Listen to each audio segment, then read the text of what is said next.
Hi, my name is Prisca. I'm the lung cancer nurse navigator at the Valley Hospital.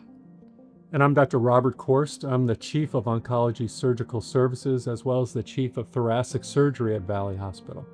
And we're here to answer some questions from the community. First question, Dr. Korst, why is early detection so important? So lung cancer is a deadly disease. Lung cancer kills more people in this country than any other kind of cancer.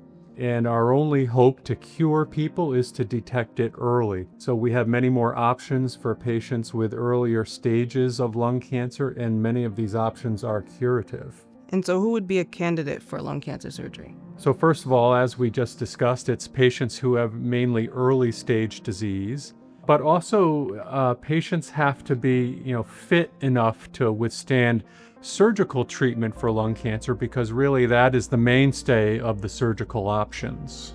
Second question is, what are the main surgical options for treating lung cancer, and how is the right approach determined for each patient? So the main approach for surgery is to remove the portion of the lung that contains the cancer, as well as the lymph nodes in the chest. Now, I can tell you 30 years ago, the way that we would do that would be through a big incision, but now we make smaller incisions, and we'll either remove part of the lung or part of a lobe of the lung, or the lobe, called lobectomy. The approach for every patient may be a little bit different, and that really depends on, number one, patient's functional status, their breathing function, but also the location and the size of the cancer itself. And we find a lot of people think that it's scary to live with a piece of their lung. Like, how can they function thereafter? So can you speak a little bit just to how we determine their function after surgery? Yeah, so first thing I'll say is what I tell all the patients, which is, God gave us way more lung tissue than we need, so we can always spare some in case a situation like this arises. And so what we do is we look at the patient's preoperative pulmonary function tests, which are essentially breathing tests that tell us what their lung reserve is. And from that, and how much lung tissue we're actually going to remove, we're able to, make a prediction about what their lung function will be like after the operation. Yeah, and a lot of times the patients are so shocked by how much they don't feel a difference afterwards. What are the benefits of the minimally invasive techniques you referred to before? In the old days, and what I'm going to say is old days was 20, 30 years ago, we would make a big incision on a patient's side and spread the ribs apart and go in there and do that surgery. But nowadays, what we do is we just make some fingertip incisions, actually less than the size of a fingertip. And we put a spaghetti noodle sized camera and some other long skinny instruments in there. We attach the camera and those instruments to the arms of a robot, and the robot stands at the operating room table and does the surgery, because the robot has 4 arms and I only have 2. And I control the robot. I control all 4 arms of the robot simultaneously. And the advantage of that is that the morbidity of surgery of this type, just like other types, the problem with surgery really is related to the incision. The lung does not have the ability to feel pain, but people feel the incision.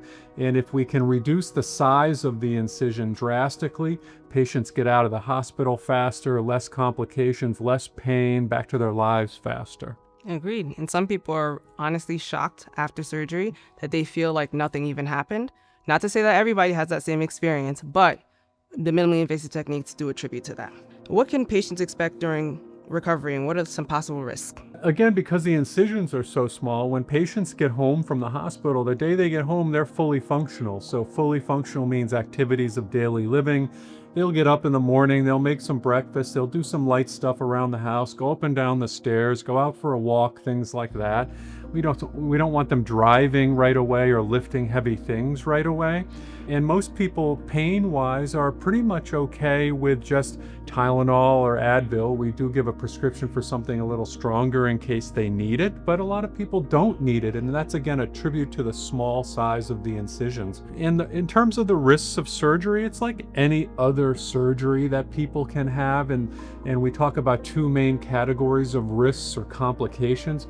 One is bleeding, and the other are infections. Infections are just so few and far between these days. these incisions are so small that we make. I don't think I've ever seen one become infected. Pneumonia is a potential infection after lung cancer surgery. But again, when people have less pain after minimally invasive surgery, we rarely see pneumonia anymore because they're much more functional after surgery. And bleeding is always a potential complication anytime you do any kind of surgery to anyone. But again, that robotic technology and the optics has really helped us, get around big blood vessels that come out of the heart and go into the lungs that we have to isolate, to do these operations. And technically it becomes much easier with the robot. So these risks are very minimal. And I think a lot of times patients are shocked that they only are in the hospital maybe a day or two after surgery and that they're fully functional when they get home.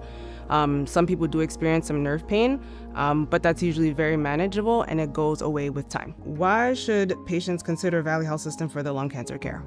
At Valley, we are, using state-of-the-art instrumentation, state-of-the-art expertise as well to treat patients. These are all things that the surgeons at Valley are all trained in, have obviously done a lot of cases. We have a very busy lung cancer program at Valley. And so it's like anything else. It's experience and technology and expertise. And that's, when we have all three of those, there's no reason to go into the city or to another institution. Plus, you get a lung cancer nurse navigator as a point of contact for all your questions and concerns. I can't tell you how important that is. Anyone who has interacted with the healthcare system as a patient, and I know we probably both have, okay? You want to have attention. You don't want to be kind of put on hold for a week or two and not knowing what's going on. And with Prisca as our nurse navigator, patients have full access to her. She guides them through the whole process. There's a lot of communication. Patient always knows where they stand.